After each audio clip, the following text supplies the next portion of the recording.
Hello, students. We're going to start with the chapter Reproductive Health. What is reproductive health?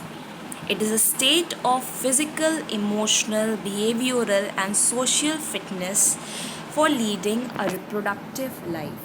According to WHO, a total well being in all aspects of reproduction, that is physical, emotional, behavioral, and social.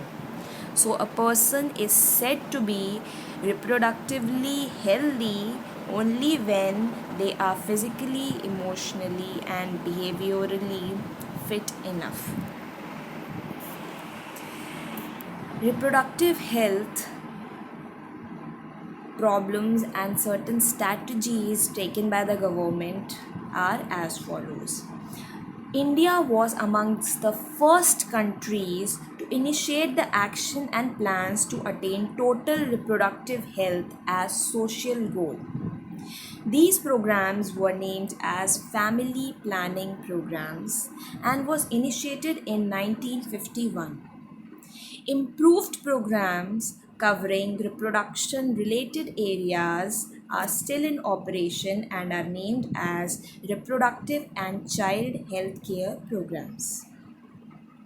These programs are creating awareness about various reproduction aspects and provide facilities and support to build reproductively healthy society. So here are certain steps taken by government to attain the reproductive health. Through the help of audio, visuals, and print media, they have tried to create awareness among the people. The family members, close relation are also involved in the awareness. Sex education in schools to provide awareness to the younger lot. Proper information about reproductive organs, adolescence and adolescence related changes, sexual practices, STDs, etc.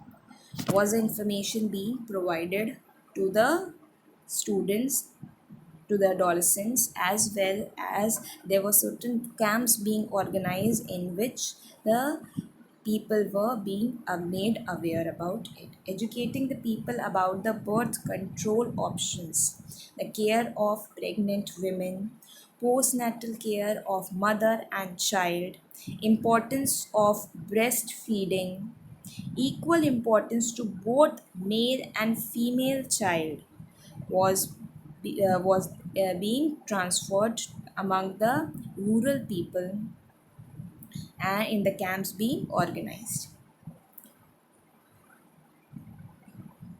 Awareness of uncontrolled population growth, social evils was being controlled under these steps taken by government.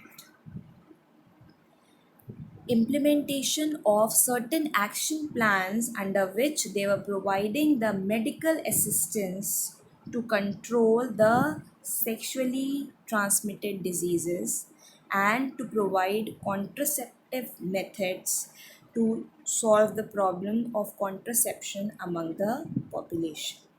Statutory ban was being conducted on amniocentesis. Amniocentesis is a practice in which we can determine the sex of the child before the delivery, when the fetus is still in the mother's womb. So, this practice was being banned. The steps were taken to provide more and more immunization to the children. Research on reproduction related areas were being conducted and they have found more effective methods of contraception. Saheli is a contraceptive pill which was being considered more effective according to Central Drug Research Institute. Improved reproductive healthy society, increased medically assisted deliveries, better postnatal care, decreased maternal and infant mortality rate, smaller families, better families, and better detection and cure of STDs are amongst the better facilities which were being implemented under these action plans taken by the government. Now, population explosion and the steps taken to control this population explosion.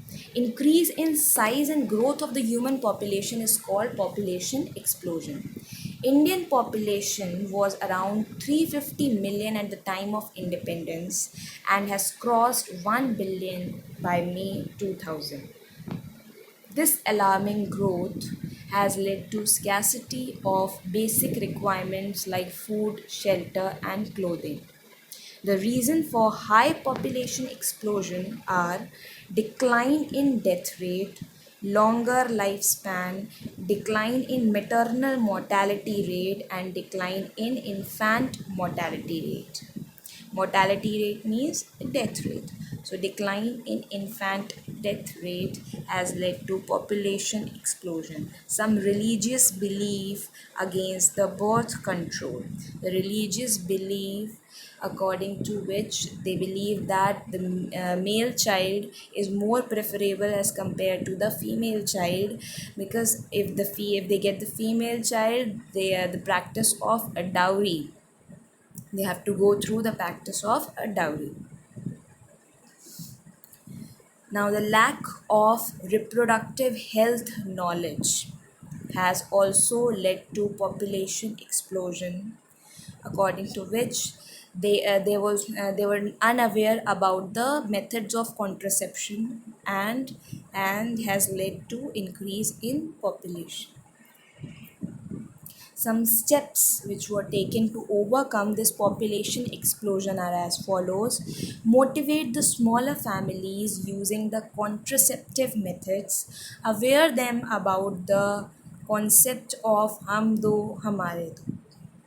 The couples, mostly the young one in urban regions, working ones, have adopted one practice of one child, and according to which they have all the people, those who are having one child, they are also getting certain incentives, according to which the fees, or if they're having one child and that to a female child, the fee of the female child will be reduced.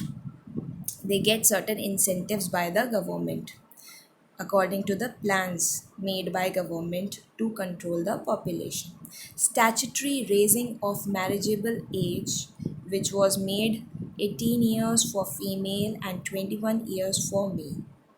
Incentives provided to the couples with small families. Contraceptive methods to prevent the unwanted pregnancies. So, now we'll talk about what is contraception and what are different types of contraceptives. Contraception aims to control the birth by using contraceptives.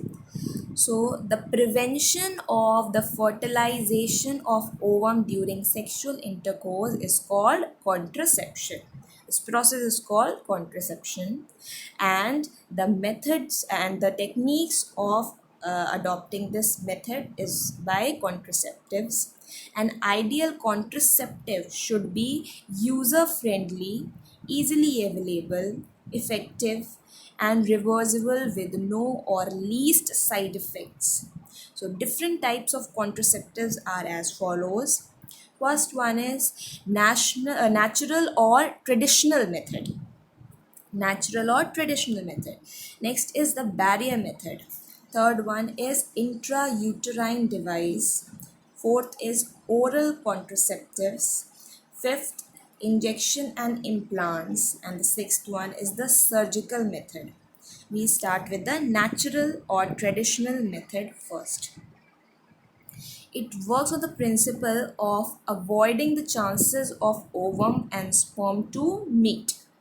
So, this practice is done by three ways: periodic abstinence, by withdrawal or coitus interruptus or by lactational amenorrhea. We start with periodic abstinence. In this method, the couple avoid coitus during day 10 to day 17, which is the time of ovulation, and the females are more likely to get pregnant during this period of time as they are ovulating. So in order to avoid these chances of getting pregnant, they avoid the coitus during day 10 to day 17 of menstruation cycle. This is known as periodical abstinence or rhythmic method also. Now next is withdrawal or coitus interruptus. In this method, the male partner withdraws the penis from the vagina just before the ejaculation to avoid the semen getting transferred to the uterus line. So in this method, the male partner is withdrawing the penis from the vagina just before the ejaculation to avoid any kind of insemination. Third one is lactational amenorrhea. Lactation period is that period in which the female starts producing milk after the period of parturition, after the delivery of the child. The female start producing milk. That period is known as female breast undergo changes and they start producing milk. That period is known as lactational period, and during that period, till the time that lactational period continues, the females do not ovulate, they do not go any of the menstruation cycle, and this is the best you can say contraception, so that no pregnancy can occur as a female is not ovulating. So this is without any side effects. If the female undergoes copulation or coitus during this period, then there are no chances of the female getting pregnant. It is effective for 6 methods. The side effects are nil and chances of failure are high in this case. Next method is the physical contraceptive method or the barrier method. This method prevents the contact of the sperm and ovum by barrier. It is available for both male and female.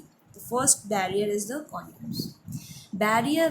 This is a barrier made of thin rubber sheath and it is self-inserted and disposable as well. It covers the penis in male and the vagina and cervix in female. It is used so that the semen do not enter the female reproductive tract. It also prevents certain sexually transmitted diseases and AIDS. The next method is diaphragm, cervical cap and vaults. This method is applicable for the female. These are the barrier methods for females. The barrier is made up of rubber latex, rubber sheath. It is inserted into the female reproductive tract to cover the cervix region, and it blocks the entry of sperm through cervix, and it is also reusable. Let us talk about each of this barrier method. Diaphragm is inserted in the opening of the uterus lining to prevent any of the sperm to enter into the uterus lining. Cervical cap covers the cervix region to avoid any of the sperm to enter into the cervix region so that they reach the uterus lining. Vaults, these are again the rubber sheets which are being used. Spermicidal creams, jellies, and foams are also being used as barriers. Spermicidal creams are being applied in the female vaginal tract to as these spermicidal creams, when they are applied in the female vaginal tract during the copulation, the sperms when they try to enter into the female vagina lining, they are being killed by these spermicidal creams. The jellies and foams avoid these sperms to enter into the female uterus lining. So these are certain barriers which are adopted by females. Thank you.